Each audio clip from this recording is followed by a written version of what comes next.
टूट चुका है, तो जिस तरह नीतीश कुमार का नजरिया भाजपा के प्रति बदल चुका है, भाजपा नेताओं का भी नजरिया नीतीश कुमार के प्रति बदला हुआ है और दोनों की बयानबाजी एक दूसरे के खिलाफ हो रही है। जहां नीतीश कुमार कह रहे हैं कि भाजपा में बड़े बुजुर्गों की इज्जत नहीं की जाती है, वहीं आज सुशील कुमार मोदी ने कहा कि नीतीश कुमार ने अपने अध्यक्ष जॉर्ज फर्नांडिस की जो फजीहत की थी वो इतनी शर्मनाक थी, विकास जी मैं आपको यही रोकूंगा, बहुत ही तकलीफ महसूस होती है। आपने जो बात की है विकास जी मैं आपको यही रोकूंगा, आपका इसी पॉइंट को मैं आगे बढ़ाता हूँ। नीतीश कुमार ने ये जो वीडियो आया एकदम से, जब मोदी की तारीफ करे तो जाहिर सी बात है, पहले आपने जो कुछ भी कहा है मीडिया के डोमेन में है, सामने तो आएगा ही और आप अपने बयानों से पलट नहीं सकते हैं। लेकिन आज जब ये चीज सामने आई तो एकाएक बड़ा सवाल खड़ा होता है। देश पूरी तरीके से कंट्रोल में, उन्होंने प्रेस कॉन्फ्रेंस की, प्रेस कॉन्फ्रेंस में क्या कहते हैं जरा एक और बात सुनिए। जॉर्ज फर्नांडिस का जिक्र किया था अभी विकास जी ने और मैं चाहता हूं उनको रोका बीच में मैंने, क्यों? उसकी वजह है हमारी अगली खबर। नीतीश कहते हैं कि बीजेपी ने अपने वरिष्ठ नेताओं, कुमार कहते हैं बड़े बुजुर्गों की इज्जत करनी चाहिए। मेरा एक छोटा सा सवाल है और ये सवाल से ये है और सच के सामने के लिए वो तैयार हो जाए। सतीश जी, जॉर्ज फर्नांडिस भी तो आपके बड़े बुजुर्ग थे, चुनाव उन्होंने अपना निर्दलीय लड़ा था, आपकी पार्टी से नहीं। श्रीकांत जी हमारे साथ है, बुजुर्गों की पार्टी इज्जत करना भूल गई है, आपका जवाब?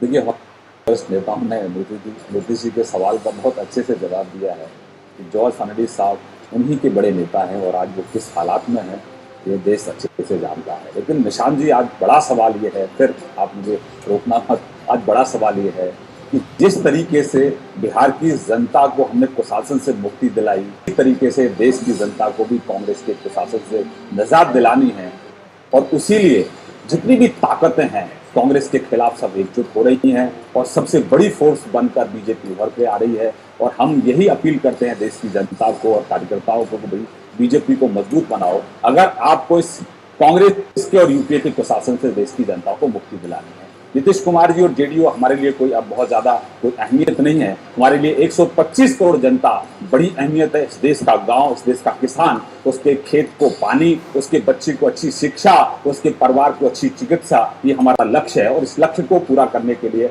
हम आगे बढ़ रहे हैं। जी विकास जी, आप मेरे साथ हैं। बिहार की जनता को कितना याद है जॉर्ज फर्नांडिस का वो दौर और फिर एकाएक अपने ही बुजुर्ग की जो इज्जत नहीं की गई थी नीतीश की तरफ से? निशांत जी, बिहार की जनता को जॉर्ज पूरी तरह याद है और जॉर्ज का एक लंबा दौर बिहार ने देखा है। जॉर्ज के राजनीतिक कैरियर का, जब आपातकाल के बाद चुनाव हुआ था तो जॉर्ज फर्नांडिस मुजफ्फरपुर से सांसद हुए थे और बहुत गजब एक जो स्टारडम था जॉर्ज फर्नांडिस का, वो जमाना और एक लंबा सफर जॉर्ज फर्नांडिस ने अपने पॉलिटिकल कैरियर का बिहार में तय किया। और उसी बिहार में जब नीतीश कुमार जी ने उन्हें अपनी पार्टी से दूध की मक्खी की तरह निकाला और उन्हें यहाँ की पार्लियामेंट का टिकट तक नहीं दिया, नाराज और दुखी जॉर्ज मुजफ्फरपुर से निर्दलीय बिना किसी पार्टी के टिकट के लड़ने को मजबूर हो गए और वो फजीहत हुई कि जिसका जवाब नहीं। और आखिरकार जब जॉर्ज अल्जाइमर से परेशान हो गए, स्मृति लोप हो गया, तब सिर्फ मरहम पट्टी के लिए उनका नाम राज्यसभा के लिए पेश किया गया। देखिए निशांत जी, अफसोस एक बात का है कि जो बुजुर्गों की स्थिति है वो चाहे भाजपा में हो चाहे जनता दल यू में, फर्क सिर्फ भाजपा और जनता दल यू में इतना है कि आडवाणी जी को मनाने की पूरी कोशिश की गई, कवायद की गई या जो भी दिखावा किया गया, लेकिन नीतीश कुमार ने तो यह भी रस्म निभाने की कोशिश नहीं की। बड़ा सवाल आपने यहाँ पर रेज किया है क्योंकि हमने देखा था बीजेपी के 3 वरिष्ठ नेता उस वक्त आडवाणी जी के घर पर थे। 3 नहीं बल्कि कई वरिष्ठ नेता थे, 3 तो प्रेस कॉन्फ्रेंस में दिखाई दे रहे थे और तब उन्होंने बोला था क्या, और नीतीश कुमार तो कहीं दूर दूर तक नहीं दिखे। नीतीश कुमार ने एक और बात बोली थी और वो बोली थी कि बीजेपी के मंत्री काम नहीं कर रहे हैं। इस पर भी सच का सामना करेंगे हम ब्रेक के बाद, लेकिन आप कहीं मत जाइए क्योंकि आज अब से कुछ मिनटों के बाद, तकरीबन 14 मिनटों के बाद न्यूज एक्सप्रेस दिखा रहा है खासकर विश्वासघात क्या बला है। भाई मंत्रियों को आप हटा रहे हैं, समर्थन आप वापस ले रहे हैं, तो विश्वासघात कौन कर रहा है? नीतीश कुमार ने बीजेपी के मंत्रियों को इसलिए बर्खास्त कर दिया क्योंकि वो काम नहीं करते। सवाल यह है कि आखिर पिछले कई सालों में नीतीश ने खुद कितना काम किया। नेशनल क्राइम रिकॉर्ड ब्यूरो के आंकड़े जो कहते हैं उसके बाद क्या सच का सामना कर सकते हैं बिहार के मुख्यमंत्री नीतीश कुमार? मंत्री काम करने के लिए मंत्री काम न करे ऐसी स्थिति मंजूर रही है, इसलिए हमने कुछ मंत्रियों को मंत्री परिषद से हटाए जाने की भी सिफारिश की और 11 उसका नाम आप जानते हैं। आपने बिहार के मुख्यमंत्री नीतीश कुमार की ये बात सुनी।